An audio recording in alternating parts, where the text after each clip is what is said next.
இந்த அண்டம் நாம் நினைப்பதை விட மிகப் பெரியது.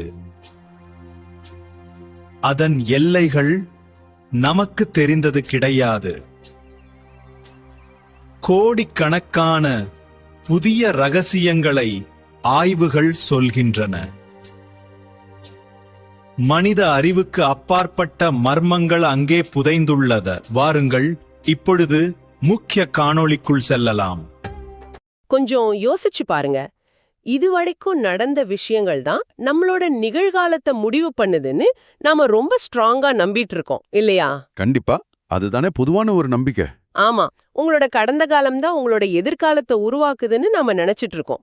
ஆனா இப்போ குவாண்டம் இயற்பியல் என்ன சொல்லுதுன்னா, இது அப்படியே தலைகீழாவும் நடக்கலாம். அதாவது எதிர்காலம் கடந்த காலத்தை உருவாக்குமா? எக்ஸாக்ட்லி. உங்களோட எதிர்காலம் உங்களோட கடந்த காலத்தை உருவாக்கலாம்னு சொன்னா உங்களால நம்ப முடியறதா? கேட்கும் போதே கொஞ்சம் தலை சுத்துது இல்ல? ரொம்பவே. இது உண்மையிலே நம்ம சிந்தனையவே முற்றிலுமாக புரட்டி போட போகுது. அறிவை தேடி வந்திருக்கிற உங்களை இந்த ஆழமான விவாதத்துக்கு வரவேற்கிறோம்.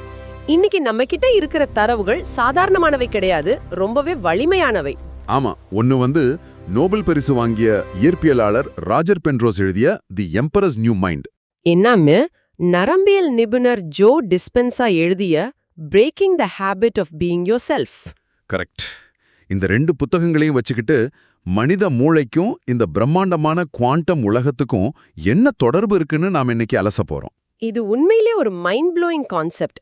ஏன்னா பல வருஷங்களா அறிவியலும் ஆன்மீகமும் 2 துருவங்களா தான் பார்க்கப்பட்டுச்சு. ஆனா பென்ரோஸோட ஆர்கோஆர் கோட்பாட்டையும் டிஸ்பென்சாவோட நியூரோபிளாஸ்டிசிட்டி, அதாவது மூளையை மாற்றி அமைக்கும் தன்மையையும் நம்ம ஒன்னா இணைச்சு பார்க்கும்போது மனித மனசுக்கு எவ்வளவு பெரிய எல்லையற்ற ஆற்றல் இருக்குன்னு நமக்கு தெளிவா புரியுது. ஆமா, உங்களோட நிஜத்தை நீங்களே எப்படி உருவாக்குறீங்க, உங்களை சுத்தி நடக்கிற விஷயங்களை எப்படி மாத்த முடியும் அப்படிங்கிறதுக்கான ஒரு சாவியத்தான் இன்னைக்கு நாம தேட போறோம். சூப்பர். அப்போ நாம நேரடியா அணுக்களின் உலகத்துக்கே போயிடுவோம். நம்ம ஸ்கூல்ல படிச்ச நியூட்டன் இயற்பியல் விதிகள்லாம் இங்க வேலைக்கே ஆகாதுன்னு சொல்றாங்க. சுத்தமா வேலை செய்யாது. குவாண்டம் உலகமே வேற. குறிப்பா ஒரு எலக்ட்ரான் அப்படிங்கறது ஒரு குறிப்பிட்ட இடத்துல சும்மா உட்கார்ந்துட்டு இருக்கிற ஒரு சின்ன துகள் கிடையாது. அது ஒரே நேரத்துல பல இடங்கள்ல சாத்தியக்கூறு அலைகளா இருக்க முடியும்னு சொல்றாங்க. இது எனக்கு சரியா புரியல. ஒரு பொருள் எப்படி ஒரே நேரத்துல எல்லா இடத்துலயும் இருக்க முடியும்? அதாவது இது ஒரு சின்ன உதாரணத்தோட சொல்றேன். ஒரு காயினை நீங்க சுண்டி விடுறீங்க. அது காத்துல வேகமா சுத்திக்கிட்டு இருக்கும்போது அது ஹெட்டா அல்லது டெய்லா அப்படின்னு கேட்டா நீங்க என்ன சொல்வீங்க? அது சுத்திட்டு இருக்கும்போது அது ஹெட்டும் கிடையாது, டெய்லும் கிடையாது. ஆனா அதே சமயம் அது 2மாக மாறுவதற்கான வாய்ப்புகளும் அதுக்குள்ள இருக்கு இல்லையா? அது எப்போ ஒரு குறிப்பிட்ட முடிவுக்கு வரும்? அந்த காயின் தரையில விழுந்து அதை நான் பார்க்கும்போது தான் அது ஹெட்டா அல்லது டெய்லான்னு உறுதியாகுது. Super position. ஒரு எலக்ட்ரானும் அதே மாதிரி தான். அது பல சாத்தியக்கூறுகளா அலையலையா சுத்திட்டு இருக்கும். ஓஹோ, அப்போ அது எப்ப துகளா மாறுது? நாம் அதை பார்க்கும்போது தானா? இததான் பார்வையாளர் விளைவு அப்படின்னு சொல்றாங்களா? 100க்கு 100 உண்மை. ஒரு பார்வையாளர் அந்த எலக்ட்ரானை கவனிக்கும் போது அந்த அலை சுருங்கி ஒரு குறிப்பிட்ட இடத்துல ஒரு திடமான துகளா மாறிடுது. அப்போ நான் ஒரு விஷயத்தை கவனிக்கும் போது அந்த கவனிப்பு அந்த விஷயத்தோட இயற்பியல் தன்மையே மாற்றுது. ஆமா, உங்களுடைய கவனம் எங்கே போகுதோ அங்கே உங்களுடைய சக்தி குவிகிறது. ஆனா ஒரு நிமிஷம், இது லேப்ல நடக்கிற ஒரு விஷயம். நம்ம அன்றாட வாழ்க்கைக்கு எப்படி பொருந்தும்? ஜோ டிஸ்பென்சா இதை எப்படி நம்ம பழக்க வழக்கங்களோட இணைக்கிறாரு? அங்கதான் டிஸ்பென்சா ஒரு அற்புதமான விஷயத்த சொல்றாரு. நம்ம மூளை எப்பவுமே பழக்க வழக்கங்களுக்கு அடிமையானது. ஆமா, காலையில எழுந்திரிச்ச உடனே போனை பாக்குறது, டிராபிக்ல கோவப்படுறதுன்னு ஒரு ஆட்டோ பைலட் மோட்லயே நம்ம வாழ்க்கை ஓடிட்டு இருக்கு. கரெக்ட். இந்த பழைய பழக்கங்களையும் பழைய உணர்ச்சிகளை தான் டிஸ்பென்சா பழைய சுயம் அப்படின்னு சொல்றாரு. ஓகே. நீங்க எப்போ இந்த ஆட்டோ பைலட் மோட்ல இருந்து வெளியே வந்து உங்களுடைய பழக்கங்களை நீங்களே ஒரு 3ஆம் நபர் மாதிரி ஒரு பார்வையாளரா கவனிக்க ஆரம்பிக்கிறீங்களோ அப்பவே குவாண்டம் மாற்றம் தொடங்கிடுது. ஆமா, நீங்க கோவப்படும் போது அட நான் இப்ப கோவப்படுறேன் அப்படின்னு உங்களையே நீங்க கவனிக்கும் போது நீங்க அந்த கோபத்திலிருந்து உங்களை பிரிச்சுக்கிறீங்க. அந்த வினாடியில உங்களோட உடலோட இயற்பியல் நிலையில மாற்றம் ஏற்பட ஆரம்பிக்குது. வாவ், அறியாமலேயே செய்யற தப்புக்களை விழிப்புணர்வோட கவனிக்கிறதே மாபெரும் மாற்றத்தோட முதல் படி. உண்மைதான். ஆனா நாம ஏன் திரும்ப திரும்ப அந்த பழைய கோபத்துக்கோ சோகத்துக்கோ போயிடுறோம் தெரியுமா? ஏன்னா மூளை பழைய கெமிக்கல்ஸையே திரும்ப திரும்ப ரிலீஸ் பண்ணுது. எக்ஸாக்ட்லி. மூளைக்கும் உடம்புக்கும் வித்தியாசம் தெரியாது. நீங்க நேத்து நடந்த ஒரு கவலையான விஷயத்தை இன்னைக்கு நினைச்சாலும் அதே ஸ்ட்ரெஸ் ஹார்மோன் தான் சுரக்கும். உடம்பு அந்த பழைய உணர்வுகளையே யதார்த்தம்னு நம்ப ஆரம்பிச்சிடும். ஆனா நீங்க அதை ஒரு பார்வையாளரா கவனிக்கும்போது அந்த பழைய வேதியியல் சுழற்சியை உடைக்கிறீங்க. இங்கதான் விஷயம் இன்னும் சூடு பிடிக்க ஆரம்பிக்குது. நம்ம மூளை எப்படி செயல்படுது அப்படிங்கறத பத்தி ராஜர் பென்ரோஸ் ஒரு மிகப்பெரிய குண்ட வீசுறாரு. ஆமா, நம்ம மூளை ஒரு சாதாரண கம்ப்யூட்டர் கிடையாது. நம்ம மூளை ஒரு கம்ப்யூட்டர் மாதிரி செயல்படுது, அதுல ஆல்கோரிதம்கள் ஓடிட்டு இருக்குன்னு தானே நம்ம நினைச்சிட்டு இருக்கோம். பென்ரோஸ் இதை முற்றிலுமா மறுக்கிறாரு. ஒரு ரோபோ சிந்திப்பதற்கும் மனிதன் சிந்திப்பதற்கும் மிகப்பெரிய வித்தியாசம் இருக்குன்னு சொல்றாரு. அப்போ நம்ம மூளை கம்ப்யூட்டர் இல்லையா? இல்லவே இல்ல. கம்ப்யூட்டர் அப்படிங்கிறது 0 மற்றும் 1 அப்படிங்கிற பைனரி கணக்கீடுகளின் அடிப்படையில செயல்படுது. சரி. ஆனா மனித மூளையில உருவாகிற நனவு நிலை, அதாவது நான் இருக்கிறேன் அப்படிங்கிற அந்த உணர்வு வெறும் நரம்பு செல்களோட கணக்கீடு மட்டும் கிடையாது. இங்கெல்லாம் பென்ரோஸோட ஆர்க்-ஓஆர் கோட்பாடு உள்ளே வருது. ஆர்க்-ஓஆர் கோட்பாடு மூளைக்குள்ள இருக்கிற நரம்பு செல்களுக்குள்ள ரொம்ப ரொம்ப நுண்ணிய குழாய்கள் மாதிரி சில அமைப்புகள் இருக்கு. அதுக்கு பேரு மைக்ரோ டியூபுல்கள். இந்த மைக்ரோ டியூபுல்களுக்குள்ள தான் குவாண்டம் கோஹரன்ஸ் நடக்கும்னு பென்ரோஸ் சொல்றாரு. ஒரு நிமிஷம், மைக்ரோ டியூபுல்கள்னா என்ன, குவாண்டம் கோஹரன்ஸ்னா என்ன? ஒரு பெரிய கட்டடம் கட்டுறப்போ சாரம் கட்டுவாங்க இல்லையா, அதே மாதிரி நம்ம மூளை செல்களுக்குள்ள அதோட வடிவத்தை பாதுகாக்கிற ஒரு சின்னஞ்சிறிய அமைப்பு தான் இந்த மைக்ரோ டியூபுல்கள். ஓகே, புரிஞ்சுது. அப்போ குவாண்டம் கோஹரன்ஸ் ஒரு பெரிய ஸ்டேடியத்துல பல்லாயிரக்கணக்கான மக்கள் கத்திக்கிட்டு இருக்காங்கன்னு வச்சுப்போம். திடீர்னு ஒரு நொடியில எல்லாரும் ஒரே சமயத்துல அமைதியாகி ஒரே சீரா மூச்சு விட்டா எப்படி இருக்கும்? எல்லாரும் ஒரே அலைவரிசையில இணைஞ்சிட்டாங்கன்னு அர்த்தம். அதே மாதிரி மூளைக்குள்ள இருக்கிற கோடிக்கணக்கான மைக்ரோ டியூபுல்கள்ல இருக்கிற குவாண்டம் துகள்கள் எல்லாமே ஒத்திசைந்து ஒரே நேரத்துல செயல்படுறது தான் குவாண்டம் கோஹரன்ஸ். இது நடக்கும்போது மூளைக்குள்ள ஒரே நேரத்துல பல சாத்தியக்கூறுகள் உருவாகுது. ஆமா, நீங்க ஒரு முடிவை எடுக்கும்போது அந்த அலைகள் சுருங்கி ஒரு குறிப்பிட்ட சிந்தனையா மாறுது. அதாவது உங்க மூளை பிரபஞ்சத்தோட அடிப்படையான குவாண்டம் தளத்தோடு நேரடியாக தொடர்பு கொள்ளுது. பிரமோதம், நம்ம மூளை வெறும் கால்குலேட்டர் கிடையாது, அது பிரபஞ்சத்தோட இணைக்கப்பட்டு இருக்குங்கிறது சிலிர்ப்பா இருக்கு. இத ஜோ டிஸ்பென்சாவோட குவாண்டம் ரேடியோ கருத்தோட இணைக்கலாமா? கண்டிப்பா. மூளை ஒரு ரேடியோ மாதிரி செயல்படுதுன்னு டிஸ்பென்சா சொல்றாரு. ஆனா அது எப்படி சிக்னல்களை அனுப்புது? நம்ம ஒவ்வொரு சிந்தனையும் நம்ம மூளையில ஒரு மின் சிக்னலை உருவாக்குது. அதாவது எலக்ட்ரிக்கல் சார்ஜ். ஆமா, அதே மாதிரி நம்ம ஒவ்வொரு உணர்வும், சந்தோஷம், கோவம், பயம் இதெல்லாம் நம்ம இதயத்துல ஒரு காந்த சிக்னலை உருவாக்குது, மேக்னெட்டிக் சார்ஜ். இந்த மின்சக்தியும் காந்த சக்தியும் ஒன்னா சேரும்போது அது ஒரு மின்காந்த அலையா மாறி உங்களை சுத்தி ஒரு பெரிய காந்த புலத்தை உருவாக்குது. நீங்க என்ன நினைக்கிறீங்க, என்ன உணர்றீங்க அப்படிங்கறத பொறுத்து உங்களுக்கான ஒரு தனிப்பட்ட மின்காந்த அதிர்வெண் பிரபஞ்சத்துல ஒளிபரப்பப்படுது. இதுதான் குவாண்டம் ரேடியோ. ஆனா இது உண்மையிலே வேலை செய்தா? நான் சந்தோஷமா இருக்கேன்னு நினைச்சிட்டு இருந்தா மட்டும் என் உடம்புல மாற்றம் வந்துருமா? இதுக்கு அறிவியல் பூர்வமான ஆதாரம் இருக்கா? ரொம்ப முக்கியமான கேள்வி. ஹார்ட்மேத் ஆராய்ச்சி மையம் செஞ்ச ஒரு அற்புதமான பரிசோதனை ஒரு சிறந்த உதாரணம். மனிதர்களுடைய டிஎன்ஏ அடங்கிய சில டெஸ்ட் டியூப்களை சிலர்கிட்ட கொடுத்து இந்த டிஎன்ஏ மாறணும்னு உறுதியா நினைங்க அப்படின்னு சொன்னாங்க. ஓகே, என்னாச்சு? அவங்க வெறும் நேர்மறை எண்ணங்களை மட்டும் நினைச்ச போது அந்த டிஎன்ஏல எந்த ஒரு மாற்றமும் நடக்கல. அப்போ வெறும் எண்ணங்கள் மட்டும் பத்தாதா? பத்தாது. குவாண்டம் தளத்துக்கு நீங்க எதை விரும்புறீங்க அப்படிங்கிறது முக்கியம் இல்ல, நீங்க யாராக இருக்கிறீங்க அப்படிங்கறதுதான் முக்கியம். அப்புறம் என்ன பண்ணாங்க? அடுத்த கட்டமா டிஎன்ஏ மாறணும்னு நினைக்கிறது மட்டும் இல்லாம உள்ளுக்குள்க ஆழமான அன்பையும் நன்றியுணர்வையும் சேர்த்து உணருங்க அப்படின்னு சொன்னாங்க. அதாவது எண்ணத்தோட உணர்வையும் சேர்த்தாங்க. எக்ஸாக்ட்லி. எப்ப அந்த தெளிவான எண்ணம் ஒரு ஆழமான உணர்வோட இணைஞ்சதோ உடனே அந்த டெஸ்ட் டியூப்ல இருந்த டிஎன்ஏவின் சுருள்கள் சுருங்கியும் விரிந்தும் மாறத் தொடங்குச்சு. என்னது? வெறும் எண்ணமும் உணர்வும் சேரும்போது கையில புடிச்சிட்டு இருக்கிற டெஸ்ட் டியூப்ல உள்ள டிஎன்ஏவே மாறுதா? வாவ்! உங்க எண்ணமும் உணர்வும் இணையும் போது உங்க உடம்போட அடிப்படை உயிரியலையே மாத்த முடியுங்கிறதுக்கு இதைவிட பெரிய ஆதாரம் தேவையில்லை. அப்போ நம்ம மூளை ஒரு பிரம்மாண்டமான ரேடியோ டியூனர் தான். ஆனா பிரச்சனை என்னன்னா, நாம எல்லாம் எப்ப பார்த்தாலும் ஸ்ட்ரெஸ், டென்ஷன், பயத்திலே தான் இருக்கோம். சரியா சொன்னீங்க.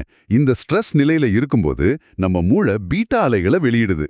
பீட்டா அலைகள் அப்படிங்கிறது உயிர் வாழ்வதற்கான ஒரு போராட்ட நிலை. Survival mode. ஆமா, இந்த நிலையில நீங்க 3 விஷயங்கள்ல மட்டும்தான் முழு கவனத்தையும் செலுத்துவீங்க. உங்க உடல், உங்க சுற்றுச்சூழல் மற்றும் நேரம். இதத்தான் டிஸ்பென்சா தி பிக் 3 அப்படின்னு சொல்றாரு. இந்த பீட்டா நிலையில இருக்கும்போது உங்களால குவாண்டம் உலகத்தோட தொடர்பு கொள்ளவே முடியாது இல்லையா? முடியாது. நீங்க அந்த பழைய யதார்த்தத்துக்குள்ளே சிக்கிப்பீங்க. அப்போ இதுல இருந்து எப்படி தப்பிக்கிறது? நம்ம ரேடியோவோட அதிர்வெண்ணை எப்படி மாத்துறது? அதுக்கு தான் தியானம் பயன்படுது. தியானத்தின் மூலமா உங்க மூளையோட அலைகளை நீங்க பீட்டாவுல இருந்து ஆல்பா அல்லது தீட்டா நிலைக்கு மெதுவா மாத்தணும். ஓ, ஆல்பா நிலைக்கு போகும்போது நரம்பு மண்டலம் அமைதியாகுதா? ஆமா, வெளி உலக சிந்தனைகள் குறையுது. நீங்க அந்த தி பிக் 3 மறக்க ஆரம்பிக்கிறீங்க. உடலையும் சுற்றுப்புறத்தையும் நேரத்தையும் மறக்கிறதா? இதத்தான் காலத்தை கடத்தல் அல்லது நேரத்தை வெல்லுதல் அப்படின்னு டிஸ்பென்சா சொல்றாரா? ரொம்ப சரியா புரிஞ்சுக்கிட்டீங்க. நாம ஆல்பா அல்லது தீட்டா அலைகளுக்கு மாறி உடலையும் சுற்றுப்புறத்தையும் நேரத்தையும் மறந்து முழுமையான நனவு நிலையாக மாறும்போது நாம குவாண்டம் களத்திற்குள்ள நுழைறோம். அந்த களத்துல நேரம் நேர்கோட்டுல பயணிக்காதுன்னு சொல்றாங்க. அங்க எல்லாமே இப்போதுதான். கடந்த காலம், நிகழ்காலம், எதிர்காலம் எல்லாமே ஒன்னா பின்னி பிணைஞ்சிருக்கும். ஆனா அந்த குவாண்டம் களத்துக்குள்ள நீங்க ஒரு நபரா நுழைய முடியாது. ஈகோவோட நுழைய முடியாது. எக்ஸாக்ட்லி. நீங்க ஒரு எதுவுமற்றவராக, பருப்பொருளற்றவராக மாறினா மட்டும்தான் பிரபஞ்சத்தோட அந்த முடிவற்ற ஆற்றலை உங்களால ஈர்க்க முடியும். அப்போ அந்த ஏத்துக்கு போனதுக்கு அப்புறம் நாம என்ன செய்யணும்? எனக்கு வேண்டிய எதிர்காலத்தை நான் எப்படி உருவாக்குறது? இதுக்கு டிஸ்பென்சா சொல்ற அந்த மனப்பயிற்சி டெக்னிக் ரொம்ப சுவாரஸ்யமா இருக்கு. இது அறிவியலோட இன்னொரு ஆச்சரியம். மனப்பயிற்சி அப்படிங்கிறது நீங்க எதிர்காலத்துல என்னவாக ஆகணும்னு நினைக்கிறீங்களோ அதை இப்போதே உங்க மனசுக்குள்ள தத்ரூபமா கற்பனை செஞ்சு பழகிறது. பியானோ வாசிக்கிற அந்த எக்ஸ்பெரிமெண்ட் பத்தி சொல்லுங்க. ஒரு ஆராய்ச்சியில சிலரை நிஜமா பியானோ வாசிக்க வச்சாங்க. அவங்க மூளையில புதிய நியூரான்கள் இணைப்ப உருவாக்குச்சு.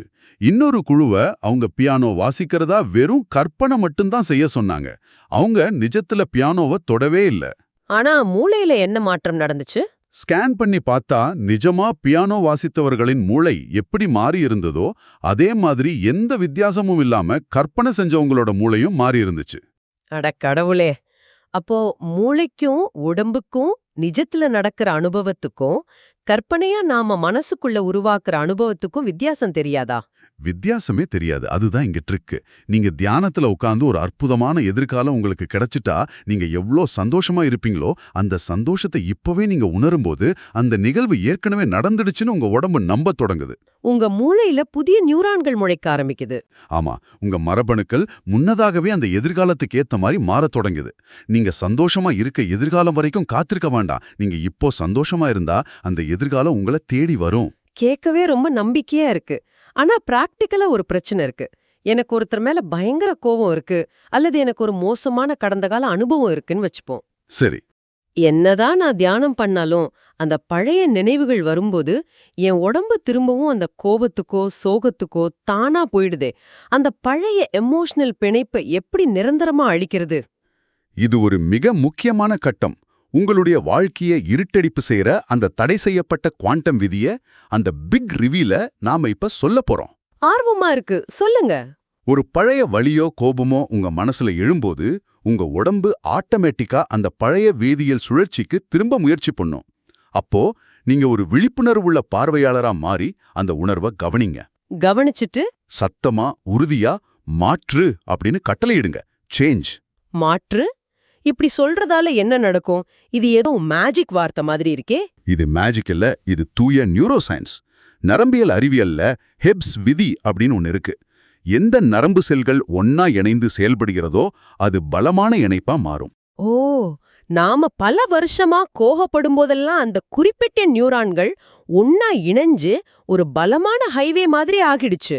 கரெக்ட். ஆனா நீங்க அந்த கோபம் வரும்போது அதை உணர்ந்து மாற்று என்று சொல்லி அந்த சிந்தனையை துண்டிக்கும் போது என்னாகுது தெரியுமா? அந்த குறிப்பிட்ட நியூரான்களுக்கு போற மின்சாரம் மற்றும் இரத்த ஓட்டம் துண்டிக்கப்படுது. நீங்க அத பட்டினி போடுறீங்க. ஆமா, நாளாக நாளாக அந்த பழைய நியூரான்களின் இணைப்பு முழுவதுமா அருந்து போயிடும். nerve cells that no longer fire together no longer wire together. Wow! அப்போ என்னோட கோபத்திலையும் சோகத்திலையும் இத்தனை காலமா சிறைமட்டிருந்த அந்த மாபெரும் சக்தி இப்போ விடுதலை ஆகிடுச்சு. எக்ஸாக்ட்லி. அந்த விடுதலையாகிற ஆற்றல் எங்க போகும்? அது திரும்பவும் அந்த எல்லையற்ற குவாண்டம் களத்துக்கே போயிடும். அதுதான் நீங்க உங்க புதிய எதிர்காலத்தை உருவாக்குவதற்கான மூலப்பொருள். ஆமா, உங்களை இத்தனை வருஷமா கட்டி போட்டு வச்சிருந்த அந்த சங்கிலிகளை உடைக்கும்போது உங்களுக்குள்ள ஒரு பெரும் சுதந்திரமும் சொல்ல முடியாத ஆனந்தமும் பிறக்கும். அந்த ஆனந்தம் தான் நாம பிரபஞ்சத்தோட நேரடியாக இணைஞ்சிட்டீங்க அப்படிங்கிறதுக்கான அடையாளம். அங்க பழைய சுயம் அழியுது, ஒரு புதிய சுயம் பெறுங்கது. உண்மையாகவே இது சிலிர்ப்பான ஒரு விஷயம். குவாண்டம் இயற்பியலும் நரம்பியல் அறிவியலும் ஒன்னா சேர்ந்து நமக்கு சொல்றது இதுதான். உங்க சிந்தனையையும் உணர்வையும் ஒன்னா இணைத்து அந்த சிக்னலை மாற்றி கடந்த கால பிணைப்புகள்ல இருந்து நீங்க விடுபடும் போது உங்க வாழ்க்கையோட திசையை நீங்களே மாற்றி எழுதுறீங்க. இது எல்லாத்தையும் மொத்தமா இணைத்து பார்த்தா ஒரு ஆழமான கேள்வி தோணுது. மனித மூளை அப்படிங்கிறது பென்ரோஸ் சொன்ன மாதிரி இந்த பிரபஞ்சத்தோட ஒரு நுண்ணிய பிரதிபலிப்பு. கண்டிப்பா. நீங்க உங்க மனசுக்குள்ள உருவாக்குற சின்ன சின்ன மாற்றங்களும் உங்களோட அந்த விழிப்புணர்வும் பிரபஞ்சத்தோட மாபெரும் சக்தியோடு நேரடியாக இணைகிறது என்றால் சற்று சிந்தியுங்கள். இந்த பிரபஞ்சத்தின் அடுத்த படைப்பாளி நீங்க தானோ? ஆமா, உங்களுக்குள்ள இருக்கிற அந்த குவாண்டம் ரேடியோவை சரியான அதிர்வெண்ணில டியூன் செஞ்சா உங்களால எதை வேணாலும் உருவாக்க முடியும். உங்களுடைய நிஜத்தை நீங்களே உருவாக்கும் அந்த சக்தி உங்க கைகள்ல தான் இருக்கு.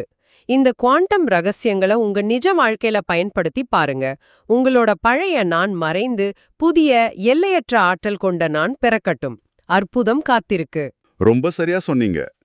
உங்களுக்கு இந்த உள்ளடக்கம் பிடித்திருந்தால் லைக், ஷேர், சப்ஸ்கிரைப் மற்றும் ஹைக் செய்யுங்கள். மீண்டும் அடுத்த ஆழமான ஆய்வில் சந்திப்போம்.